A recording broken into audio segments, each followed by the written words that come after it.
as the magic spell you cast. This is La Vie en Rose. When you kiss me, heaven sighs, and though I close my eyes, I see La Vie en Rose.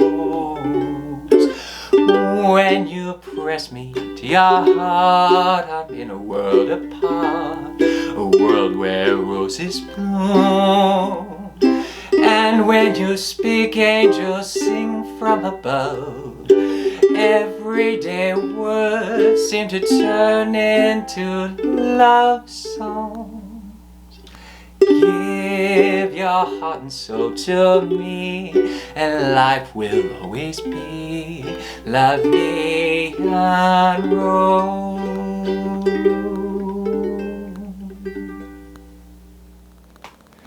Hey friends, this week we are looking at a tune written by the great Edith Piaf called La Vie en Rose. You might even be familiar with the Louis Armstrong version, which is more of what I have based this one off of. I'm going to do something I don't usually do today, which is actually walk you through the entire tune, because I want to talk about some of the fingerings that we use for these simple chords and how to make some of these changes a little bit easier. I've talked about it before on this channel that it's really important when we come up with a fingering for a chord to look at where we're coming from and where we're going to. Context really dictates how we are going to play a chord at any given time.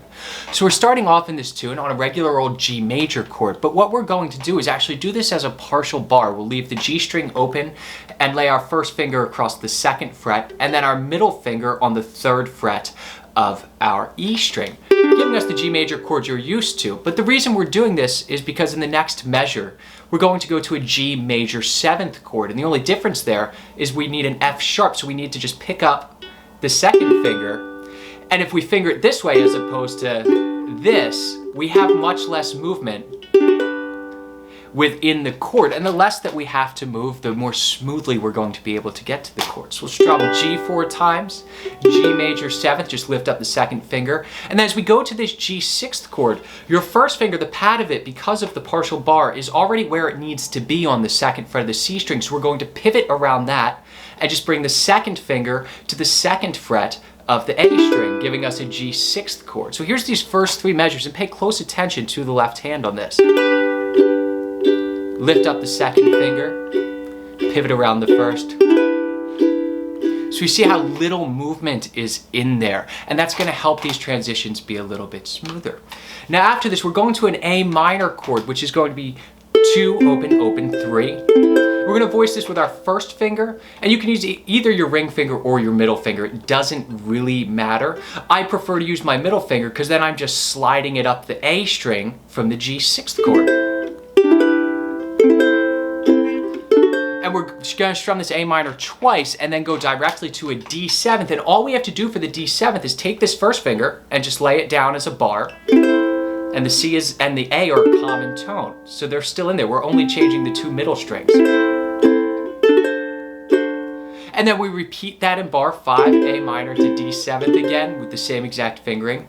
We stay on the D 7th for a bar after that. And then we do our A minor, lay down the 1st finger to D 7. So these 4 bars that we have right here are just rocking back and forth between A minor and D 7th, and there should really be minimal movement here as all we're doing is laying down a bar. And we go from there to a G, which we can use really any voicing for. Doesn't matter, we can use the barred one or a regular one, and then we're just going up to our D 7th.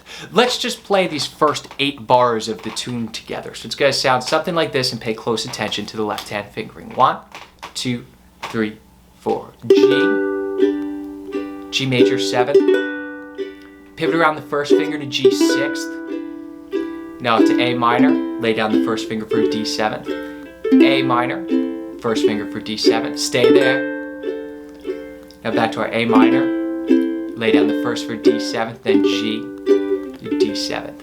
Very good. And then we repeat the first 2 bars again. We go back to our barred G voicing, open 2, 3, 2, with our 1st finger barring over the 2nd fret. And then on the 2nd measure here, we just lift up our 2nd finger again to get us that G major 7th.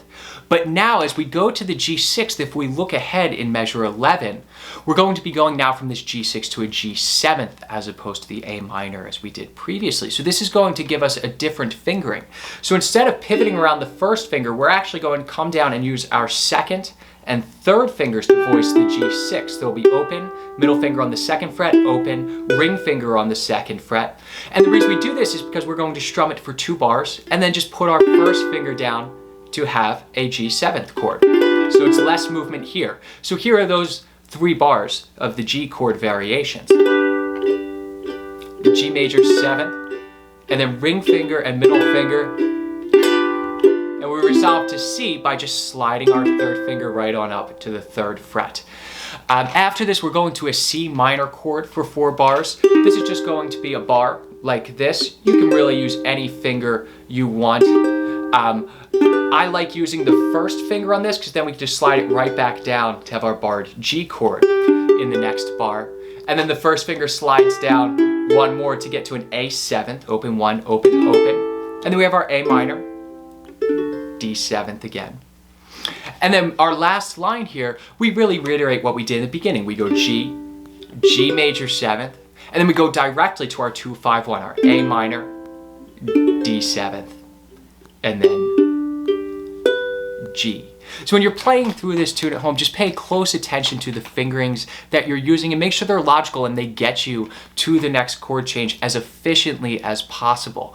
This is really going to assist you in learning these chord changes and getting them smooth.